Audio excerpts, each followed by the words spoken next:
ଏଠି ବଦଳି ଯାଏ ଜେଲର ପରିଭାଷା।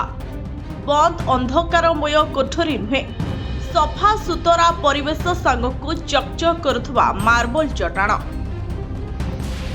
ପଞ୍ଚତାରକା ହୋଟେଲର ଭ୍ରମ ସୃଷ୍ଟି କରେ। ଦୁନିଆର କିଛି ଦେଶରେ ଥିବା ଜେଲ୍ ସମ୍ପୂର୍ଣ୍ଣ ଭାବେ ଜେଲର ଦୃଶ୍ୟପଟକୁ ହିଁ ପରିବର୍ତ୍ତନ କରିଥାନ୍ତି। ତେବେ ଆପଣ କ'ଣ ଜାଣନ୍ତି ବିଶ୍ୱର ସବୁଠୁ ବିଳାସପୂର୍ଣ୍ଣ ଜେଲ୍ ସମ୍ପର୍କରେ? ଆମେ ଆଜି ଏହି ଜେଲର ପରିବେଶ, କଏଦୀଙ୍କ ଜୀବନଶୈଳୀ, ଖାଦ୍ୟପେୟ ସମ୍ପର୍କରେ କହିବୁ, ଯାହାକି ସାଧାରଣ ଲୋକଟିଏ ବିଶ୍ୱାସ କରିବା ମଧ୍ୟ କଷ୍ଟକର ହୋଇପଡ଼ିବ। ତେବେ ଆସନ୍ତୁ ଜାଣିବା କେଉଁଠି ଅଛି ଏହି ଲକ୍ଜରୀ ଜେଲ୍।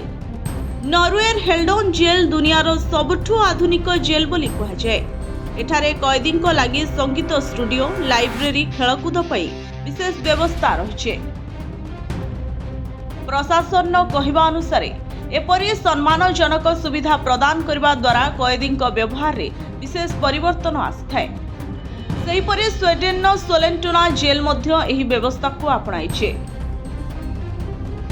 ଏଠାରେ କଏଦୀଙ୍କୁ ଟିଭି, ରୋଷେଇ କରିବାକୁ ଏବଂ ମାନସିକ ସ୍ୱାସ୍ଥ୍ୟ ସୁଧାରିବାକୁ ସ୍ୱତନ୍ତ୍ର ତାଲିମ ପ୍ରଦାନ କରାଯାଏ। ଅଷ୍ଟ୍ରିଆର ଜଷ୍ଟିସ୍ ସେଣ୍ଟର ଲିଓବେନ୍ ଜେଲ୍ ନିଜର ସ୍ୱତନ୍ତ୍ର ସୁବିଧା ଲାଗି ବେଶ୍ ଜଣାଶୁଣା। ଏଠାରେ ପ୍ରତ୍ୟେକ କଏଦୀଙ୍କୁ ଅଲଗା ଅଲଗା କୋଠରୀରେ ରଖାଯାଏ, ଯେଉଁଠି ଥାଏ ବଡ଼ ବଡ଼ ଝରକା, ଅଲଗା ଗାଧୁଆ ଘର ଓ ଆରାମ ପାଇଁ ଫର୍ଣ୍ଣିଚର। ସ୍ପେନ୍ର ଅରାଙ୍ଖୁଏ ଜେଲ୍ରେ କଏଦୀମାନେ ଛୋଟ ଛୋଟ ପିଲାଙ୍କ ସହ ରୁହନ୍ତି। ଏହାର ଉଦ୍ଦେଶ୍ୟ ହେଉଛି ପିତାମାତା ଓ ପିଲାଙ୍କ ମଧ୍ୟରେ ଭାବନାତ୍ମକ ସମ୍ପର୍କକୁ ଭାଙ୍ଗିବାକୁ ନ ଦେବା। ଏହି ଜେଲ୍ ଦର୍ଶାଏ ଯେ ଦଣ୍ଡ ଦେବାର ପ୍ରକୃତ ଅର୍ଥ କେବଳ ବନ୍ଦୀ କରି ରଖିବା ନୁହେଁ, ବରଂ ଜଣେ ମଣିଷର ମାନସିକ ବିଚାରଧାରାରେ ପରିବର୍ତ୍ତନ ଆଣିବା। ଏହି ଜେଲ୍ଗୁଡ଼ିକ ବାହାରୁ ହୋଟେଲ ପରି ଦିଶୁଥିଲେ ସୁଦ୍ଧା କଏଦୀଙ୍କୁ ସ୍ୱାଧୀନତା ପ୍ରଦାନ କରାଯାଏ ନାହିଁ। ସେମାନଙ୍କୁ ଜେଲ୍ ଭିତରେ ଅନେକ ନିୟମ ପାଳନ କରିବାକୁ ପଡ଼ିଥାଏ, ଯାହାଦ୍ୱାରା ସେମାନଙ୍କ ଦଣ୍ଡର ସମୟ ସରିବା ବେଳକୁ ସେମାନେ ଜଣେ ଉତ୍ତମ ମଣିଷ ହୋଇ ବାହାରିବେ।